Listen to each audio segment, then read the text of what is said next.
Bismillahirrahmanirrahim. Assalamualaikum warahmatullahi wabarakatuh. Kisah ini adalah kisah seorang wanita yang menjual keluarganya dan jiwanya untuk setan atau untuk jin pesugihan miliknya. Kisah ini diawali dengan narasumber yang sebut saja namanya Dewi.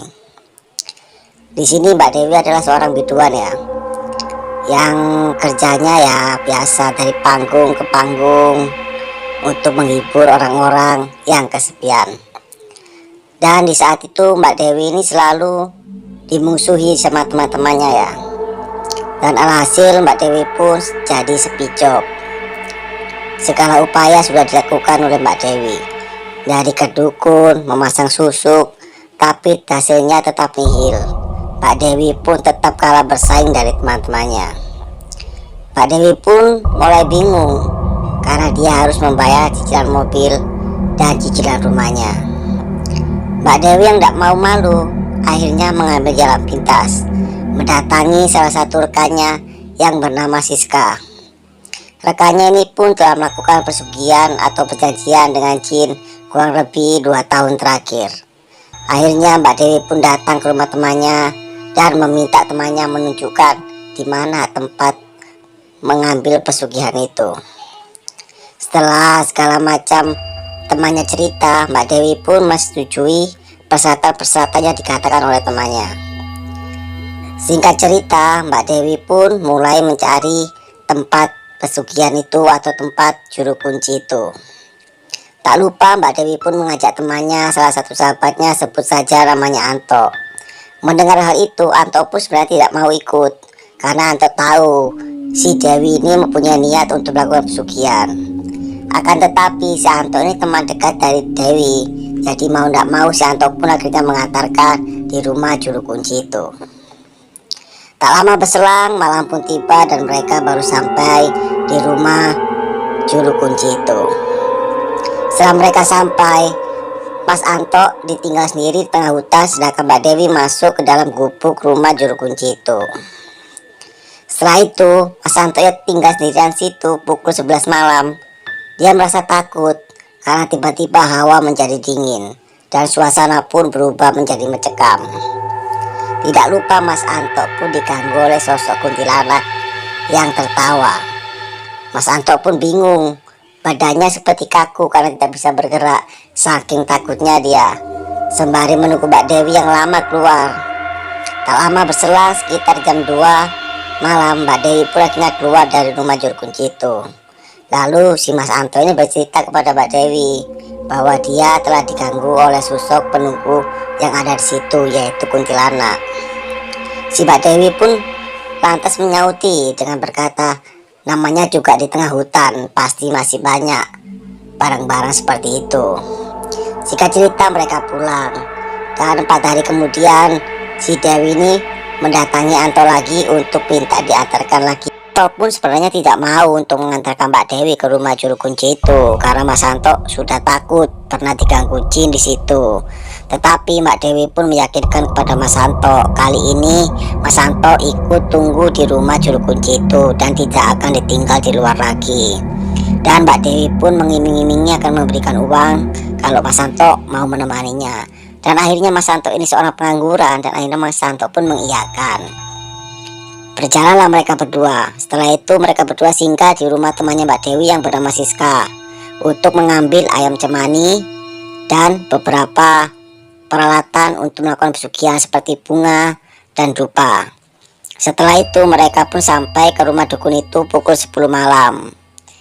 Dan mereka menunggu sampai jam 12 malam. Akhirnya si dukun itu atau juru kunci pun datang. Langsung Mbak Dewi pun berganti baju dengan menggunakan baju adat Jawa ya. Dan di situ pun bunga yang dia dibawa oleh Mbak Dewi langsung dicampur di air dan dibaca-bacakan mantra.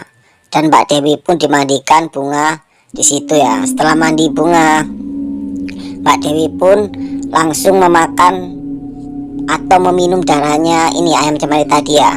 Si dukun memotong ayam itu, lalu Mbak Dewi pun meminum darah ayam cemani itu. Sontak Mas Anto yang lihat itu pun menjadi jijik ya.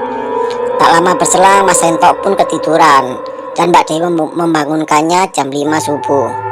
Pulanglah mereka. Setelah itu Mbak Dewi pun bilang kepada Mas Santo kalau jangan sampai ada warga yang tahu kalau dia menggunakan pesugihan. Dan Mas Santo pun berjanji tidak akan bicara kepada warga kalau Mbak Dewi telah bersekutu dengan jin.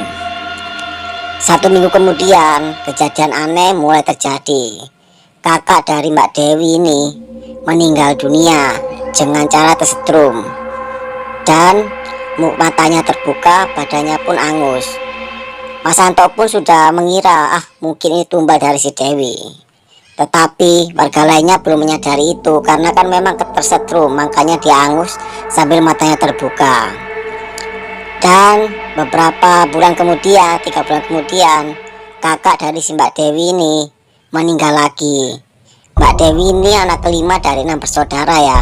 Yang meninggal pertama itu kakak pertamanya. Yang kakak kedua dan kakak ketiganya ini pun berkelahi, saling bunuh, dan akhirnya meninggal dua-dua dengan mata terbuka dan badan juga angus. Sontak warga pun sudah mulai curiga di sini.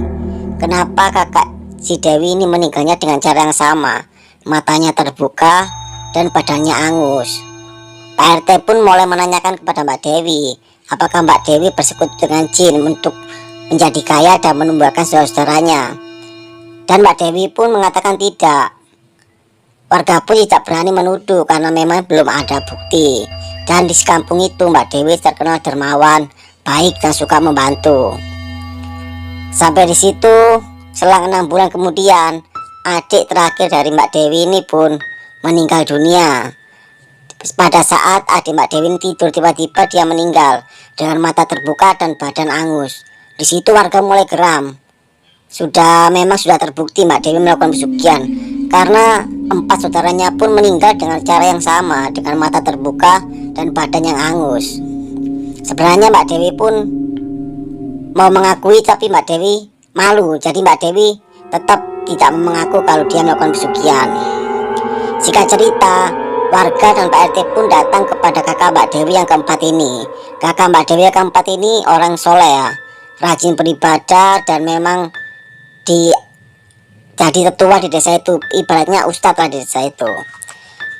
Pak RT pun bercerita kepada kakak Mbak Dewi ini, dan kakak Mbak Dewi bilang, saya pun sering seperti naik motor tiba-tiba mau jatuh, tapi untung tidak terjadi apa-apa. Singkat cerita, Pak RT pun mengajak kakak dari Mbak Dewi ini ke rumahnya Mbak Dewi. Setelah itu, niat warga mengadakan pengajian di rumah Mbak Dewi. Dan saat pengajian dimulai, Mbak Dewi pun tiba-tiba merasa kepanasan, dan Mbak Dewi pun marah-marah. Dan akhirnya Mbak Dewi mengusir semua orang yang ada di rumahnya itu. Di situ warga sudah mulai curiga karena memang Mbak Dewi terasa panas. Didengarkan atau dilantungkan ayat suci Al-Quran, berarti Mbak Dewi memang melakukan pesugihan. Di situ warga mulai marah dan mulai menjauhi Mbak Dewi ya. Tak lama berselang, mungkin sekitar 2 bulan atau 3 bulan kemudian ya, mungkin sudah tidak ada yang bisa ditumbalkan oleh Mbak Dewi ini. Dan akhirnya lama-kelamaan Mbak Dewi pun badannya menjadi kurus dan meninggal dengan cara yang sama, matanya terbuka dan badannya angus. Warga pun mulai datang ke rumahnya untuk memandikan jenazahnya dan menguburkannya. Setelah menguburkannya, mereka mengadakan pengajian.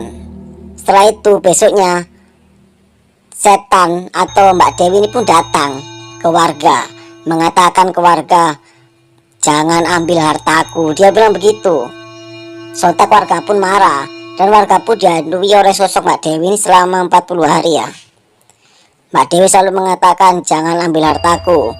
Dan setelah 40 hari, kejadian pun sudah tidak ada ya. Mbak Dewi sudah tidak mengganggu. Dan sampai sekarang rumahnya pun menjadi kosong dan menjadi rumah angker ya. Ya, kisah dari cerita ini adalah satu, berbanyaklah ibadah. Seperti kakak dari Mbak Dewi yang keempat ini, dia rajin sholat, makanya tidak bisa diganggu oleh jin. Dan sekian cerita dari saya, semoga cerita ini bisa menghibur